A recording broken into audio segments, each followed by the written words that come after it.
pour cet audio, je vous recommande vraiment d'écouter jusqu'à la toute fin. Je vous ai mis une petite pépite, un article très court que j'ai trouvé justement dans cette revue, mais qui n'a rien à voir avec l'ésotérisme, mais vous allez voir, c'est très rigolo. Et bonjour à tous et bienvenue sur la chaîne Livre Ésotérique Ancien. Nous voici de retour pour un nouvel article de revue, donc toujours sur le voile d'Isis. Et là, cette fois-ci, justement, nous sommes, je crois, en 1910 ou 1911, et nous allons lire un article qui se trouve à la fin de la revue et qui s'appelle Les mystères d'Isis. Donc je vais le découvrir avec vous également. Il est signé par Monsieur Boulage. Voilà. Donc je voulais aussi vous remercier pour votre soutien et surtout tous les commentaires que j'ai eus. Merci pour les nouveaux abonnés.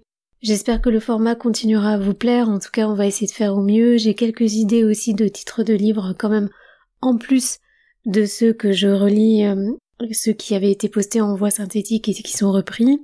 Donc je vous rappelle que ce sont des lectures commentées, sans forcément de montage postérieur, on a juste quelques petites reprises et quelques petites améliorations. Pensez bien aussi à liker si ça vous plaît. Ça permet de voir les sujets qui vous intéressent le plus tout simplement et de mieux orienter certaines lectures. Et pour les nouveaux, si vous souhaitez plus de lecture, n'hésitez pas à vous abonner. Donc c'est parti pour la lecture. Bon, j'ai vu qu'il y avait quelques mots un peu complexes, un peu compliqués. On se rappelle bien, on est en 1910 lorsque la personne écrit. Bon, j'ai un petit chat dans la gorge depuis le début, mais j'espère que ça va aller. Plutarque dit dans un autre endroit qu'à certains jours, les prêtres couronnent le tombeau d'Osiris, qui est ombragé par une plante dont la hauteur excède celle des plus grands oliviers, et cette plante, ils l'appellent métide. Métide, c'est M-E accent circonflexe, T-H-I-D-E accent circonflexe. Comme ce nom est absolument inconnu, les savants ont hasardé beaucoup de conjectures. Il y en a qui ont substitué médiqué, donc médiqué M-E accent circonflexe, D-I-K-E accent circonflexe, qu'ils prétendent être le nom du citronnier. D'autres, s'éloignant davantage du texte, ont mis Persea, Persia. C'est un arbre qui ne porte de fruits qu'en Égypte.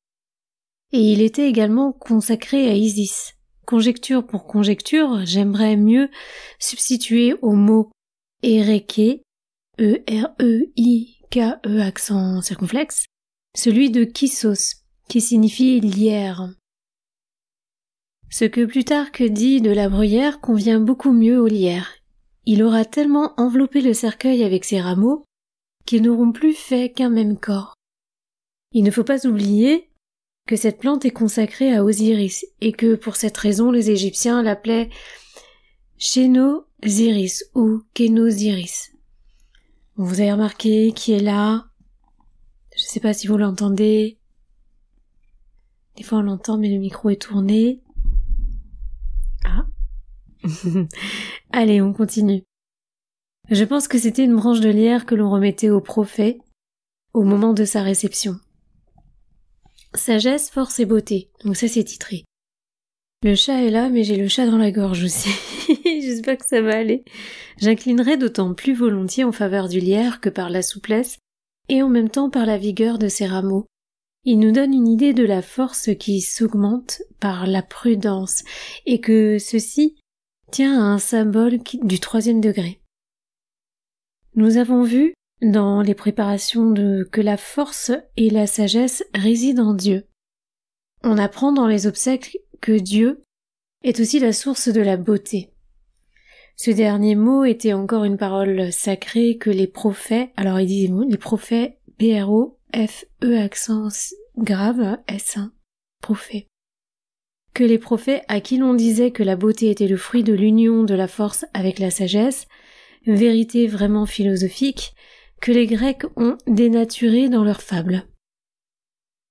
Hésiode dit dans sa Théogonie, du commerce secret de Mars et de Cythérée, naquirent la terreur et l'effroi, qui accompagnent dans les combats le dieu de la guerre, le destructeur des cités.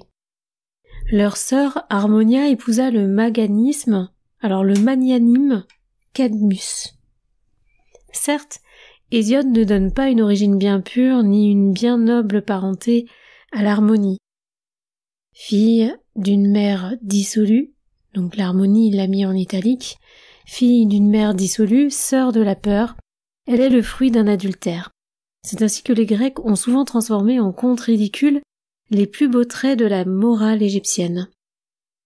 Leurs historiens ont fait plus, ils ont substitué le nom d'Hermione à celui d'Harmonie, pour faire de cet enfant adultérin la femme du magnanime Cadmus. Cependant, à travers tous ces voiles, il est encore possible de reconnaître la vérité. Monsieur Ricard, dans une note sur Plutarque, reconnaît que Mars désigne la force et il juge sainement, mais il se trompe ensuite. Quand il ajoute, justement il se trompe quand il ajoute que Vénus désigne la bonté. Pour reconnaître la véritable Vénus, il faut remonter aux origines et sortir de la Grèce. Les poètes ont emprunté à d'autres nations leur déesse Amathonte et l'ont prostituée. C'était originairement la chaste Vénus de Sestos, la Vénus pudique de Phénicie. Connue sous le nom d'Astarté, la Vénus Uranie des Perses. Enfin, c'était l'Isis des Égyptiens, ou la sagesse divine. Les Égyptiens donnaient à l'harmonie du nom de beauté Jophie. C'est de là que les premiers Grecs ont pris le nom de Sophia. Sophia qu'ils ont donné à la sagesse.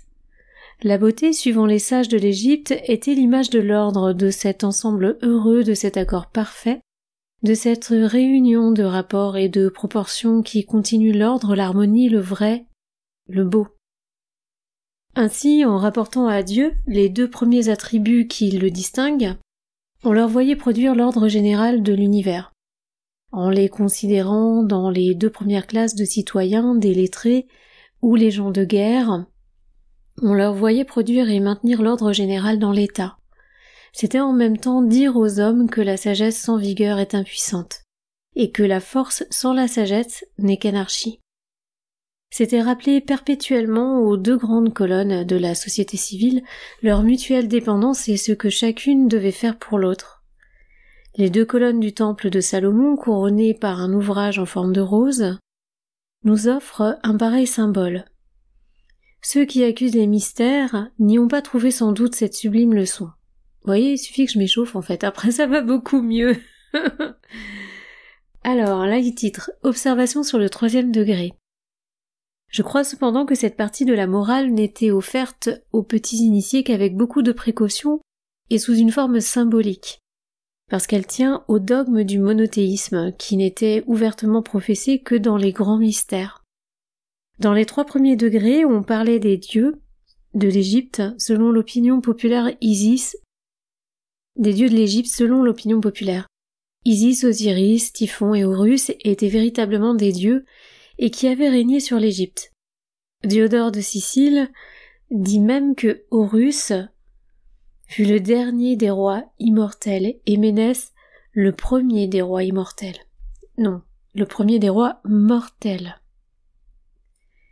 Des savants ont pensé que, dans les degrés supérieurs, on apprenait aux initiés que tous ces personnages révérés comme des dieux avaient partagé sur la terre la destinée des autres hommes, qu'ils avaient porté le fardeau des infinités humaines, qu'ils avaient subi la mort ainsi que leurs frères et que l'ignorance de la superstition les avait seuls défiés.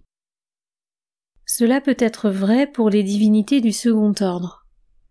Citobelchine et Noéma, sa sœur, personnage du monde antédiluvien, ont été honorés depuis le déluge pour quelques éclatants services rendus au genre humain et quelques découvertes dans les arts mécaniques, et qu'on ait fini par les adorer sous le nom de Vulcain et de Minerve, il n'est pas hors de vraisemblance que les autres demi-dieux de l'Égypte aient été quelques grands personnages également fameux par leurs services, mais ce serait une erreur de croire qu'il en est de même d'Isis et des autres grands personnages symboliques de l'initiation. C'est ce que je me propose d'établir en perçant l'enveloppe des fables qui servaient du fondement à la doctrine des mystères. Si l'initié s'arrêtait au 3e degré, il n'obtenait aucune révélation sur la nature de Dieu. Il honorait comme dieu favorable Isis, Osiris et Horus. Il redoutait Typhon. Comme un dieu fatal du genre humain, la fable sacrée était abandonnée à ses conjectures, et comme il l'avait instruit dans toutes les connaissances humaines, il pouvait donner carrière à son imagination, voir dans l'attentat de Typhon et dans les courses d'Isis des symboles de la température de l'Égypte, des débordements du Nil, de la révolution des saisons et des phénomènes célestes, suivant qu'il portait plus ou moins d'affection à l'un ou à l'autre de ces objets. De là, toutes ces opinions divergentes et contradictoires, hasardées par les anciens et renouvelées par les modernes, mais telles qu'il est facile de reconnaître que leurs auteurs n'ont été admis qu'au petit mystère. Donc, je vais pas trop commenter cette partie parce que je n'en ai pas de connaissances, en tout cas pour le moment, pas suffisamment. Donc j'espère que ça vous a plu parce que là c'est la fin, il signe tout simplement TP Boulage. Apparemment vous avez vu référence à un autre texte mais que je n'ai pas trouvé dans les textes dans les dernières revues. Donc voilà, si ça peut apporter certaines choses à certains, voilà, ça fait un petit texte de cette revue de 1910, toujours le voile d'Isis. On en aura d'autres, je pense que voilà, il y a certains textes où on va avoir quelques pépites, d'autres un peu moins et ça va être toujours différent pour chacun.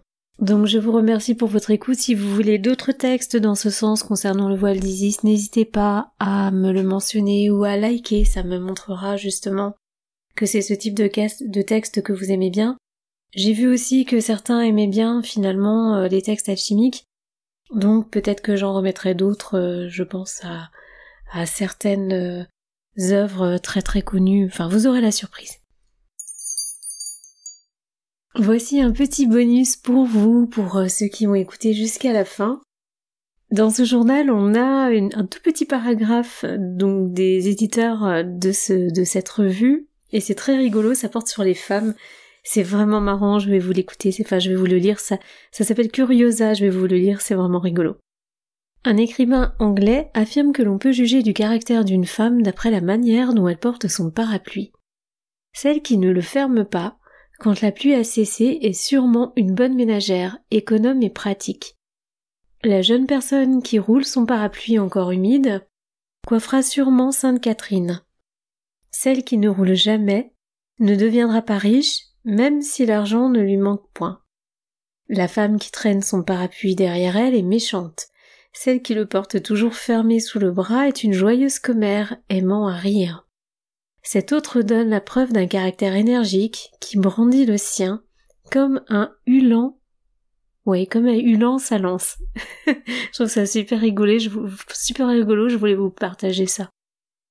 Enfin, la femme qui frappe le pavé à chaque pas du bout de son parapluie est à la fois aimable et fidèle.